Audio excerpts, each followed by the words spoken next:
Please. Can you please kindly give me some proofs from the Holy Quran or the Hadith that we can't understand the hell and the heaven in the material way? There are so many verses in the Quran which speak on this subject from different angles. I cannot quote all of them because I think I have repeatedly answered these questions, but because you have asked it anew, I must try to be brief about it, yet give you a general idea of what the hell and heaven are. One thing is certain, that we will not be raised in the same body, in the same form, because it's a spiritual life, and the spiritual life cannot have the same body as a corporal body we have. And that is why the Holy Quran specifically makes it clear, وَنُنْشِئَكُمْ فِي مَا لَا تَعْلَمُونَ. We have the strength power to do what? To raise you into something of which you have no knowledge.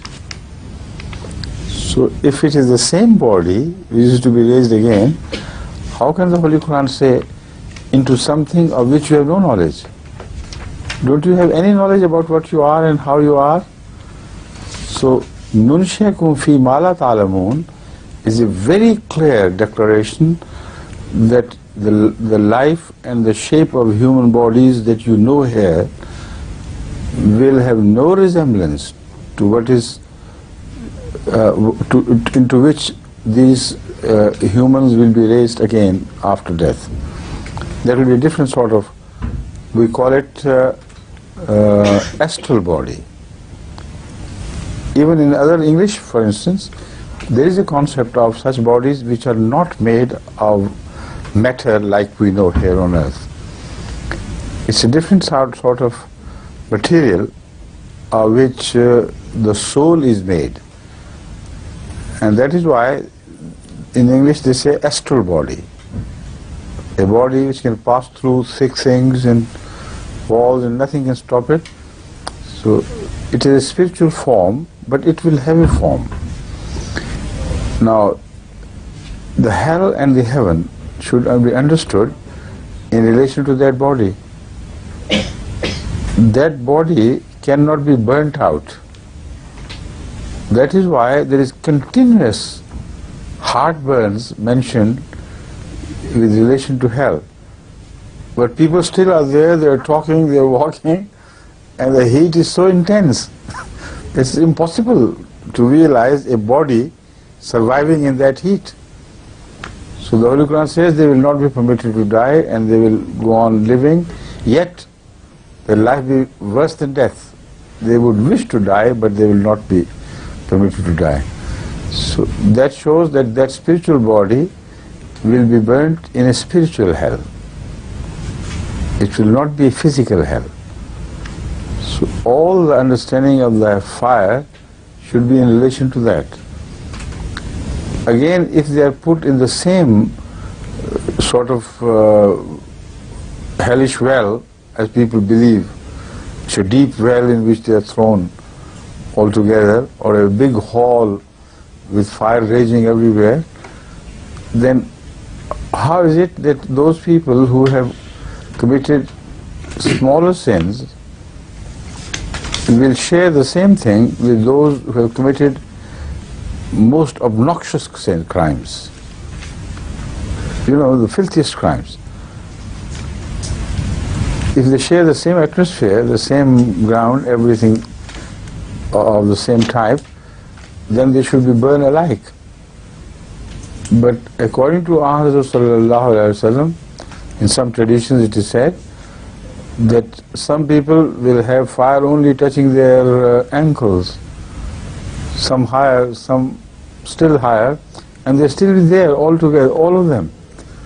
So that means it's an internal subjective feeling which will burn them, like we suffer sometimes out of repentance for something we fail to do.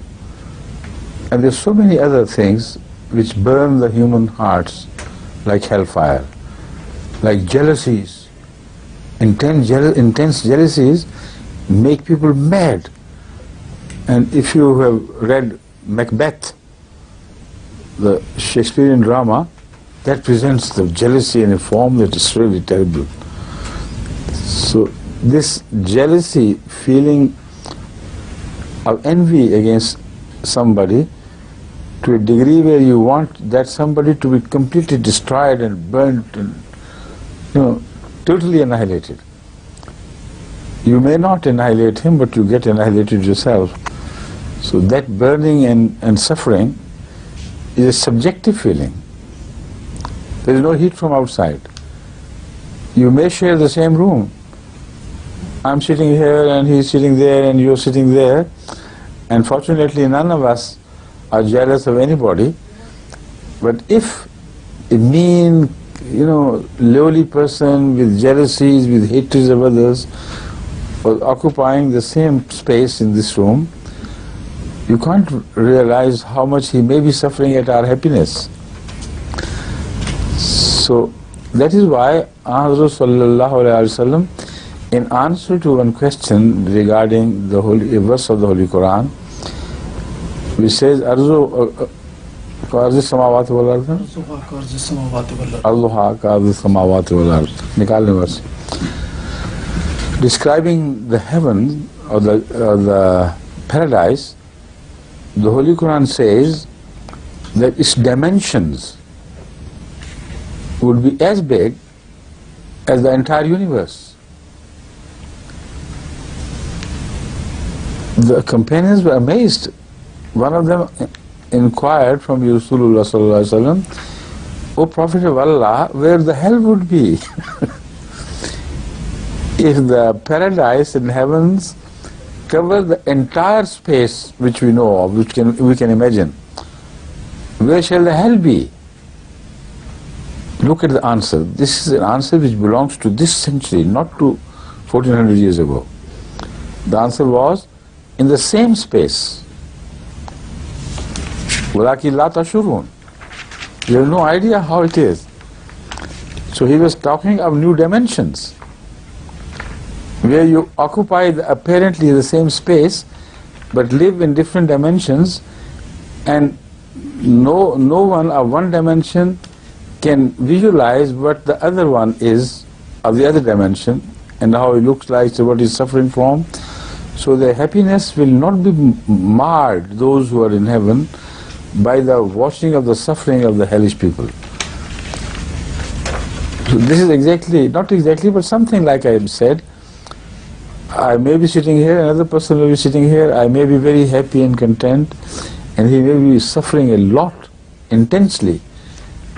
Yet, unless he tells me, I will not know what's happening within his heart.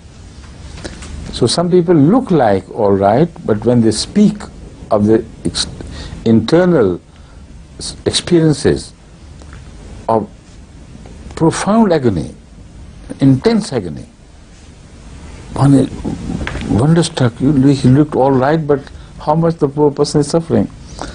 So the same applies to the description of heaven. There we will be there, but each one will be enjoying heaven in a different way. Of course, Hazrat Sallallahu Alaihi Wasallam will not be alone in a completely separate, insulated compartment. He would be there, and those who loved him here, they would be with him, according to his own verdict. Somebody said, Ya Rasulullah, will I be with you in the heaven? I love you. He said, those who love someone will be with the beloved ones. But their status will be so different. Being there, breathing the same air, whatever the sort of air that is, the enjoyment and the peace and the closeness with Allah, as experienced by Hazrat Muhammad Sallallahu Alaihi Wasallam, will certainly not be even imagined by those who are surrounding him. This happened here on earth exactly like this. We never wonder at that. Why should we wonder at that? In the same mosque, in the same room, breathing the same air, the spiritual player of Hazrat Muhammad Sallallahu Alaihi Wasallam while in the state of namaz, as-salat, his prayer, was unimaginably different from those ordinary worshippers who came and went.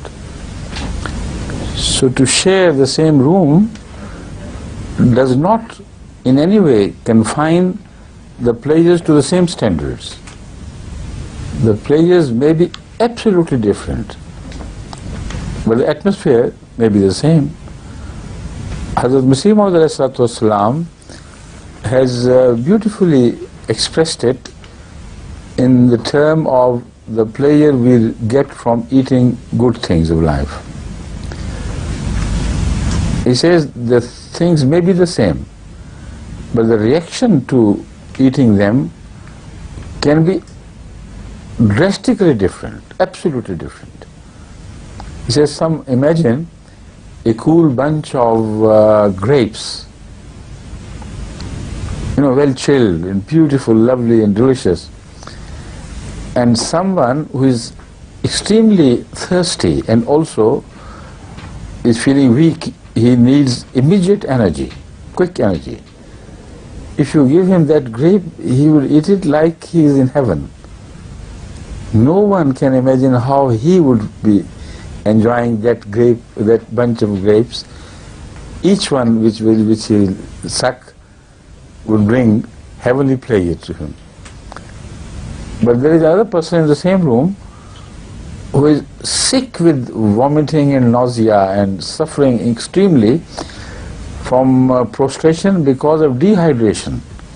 Now he needs this very much. He is dehydrated because of purging, for instance, and he needs water, he needs sugar for his survival.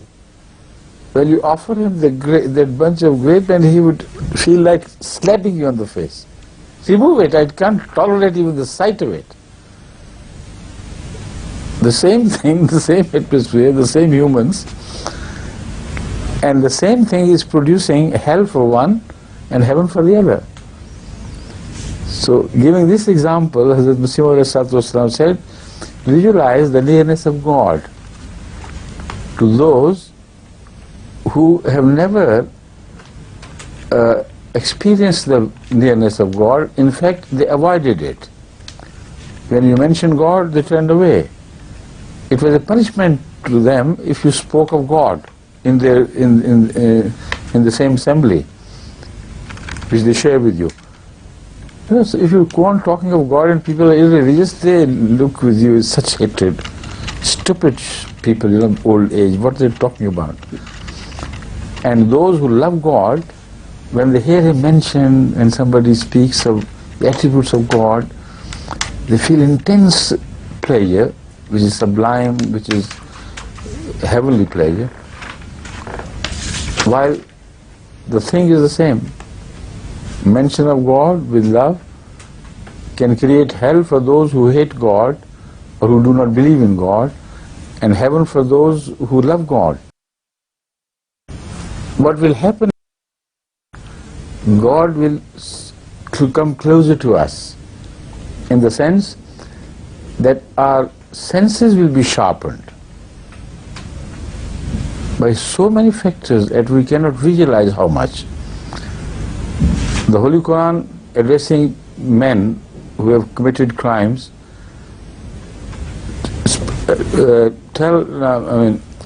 reminds them that وَبَصَرُكَ الْيَوْمَ حَدِيدٌ. Now you know what you have been doing. Now you know the consequences. You did not see them because you are practically blind. But now your eyesight is sharpened. Now you see the evil consequences of your sinful life which you spent on earth. So this sharpening of senses would bring God closer for the punishment of those who have never known the love of God, for the intense sublime pleasure of those who have been loving God here and enjoying him being mentioned.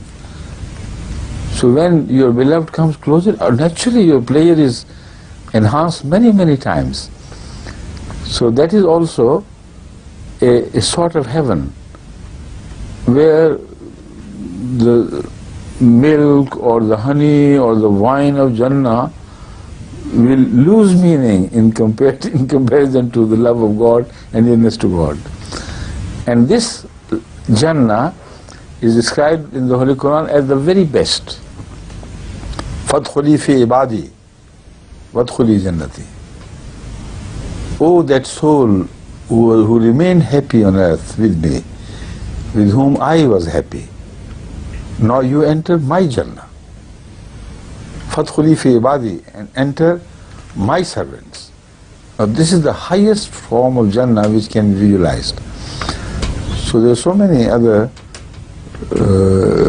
observations made in the Holy Quran which can build this thing further, but I think for the time being it should be sufficient. Okay?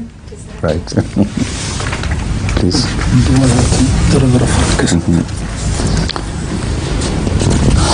أعوذ بالله من الشيطان الرجيم بسم الله الرحمن الرحيم وصارعوا إلى مغفرة من ربكم وجنة أرضها السماوات والأرض أعدت للمتقين. Hasten towards forgiveness of Allah, your Lord, Rabbikum, forgiveness from your Lord, وَجَنَّةٍ أَرْضُهَا السَّمَاوَاتِ, and towards that paradise whose dimensions cover all the heavens and the earth put together. أُعِدَّتْ لِلْمُتَّقِينَ. This vast Jannah is created for those who fear God. So this is the verse to which I referred. Please. The verses which I quoted before, I would like to repeat by reading the Quran so that there is no mistake, possible mistake which I might have committed, left uncorrected. The one here, which you just read,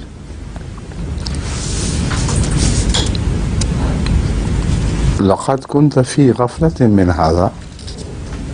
He remained in a state of ignorance about the consequences of his sins and things. فَكَشَفْنَا عَنْكَ غِطَاءَكَ فَبَصَرُكَ الْيَوْمَ حَدِيدٌ. We removed or pared off the cover which was causing blindness to your eyes, which had covered your eyes so that you could not see, they became opaque. You know, you tear off a cover and then suddenly the eyes begin to see. So it says, فَبَصُرَكَ الْيَوْمَ حَدِيدٌ. Now your sight is very, very, very sharp. That's the verse which I quoted.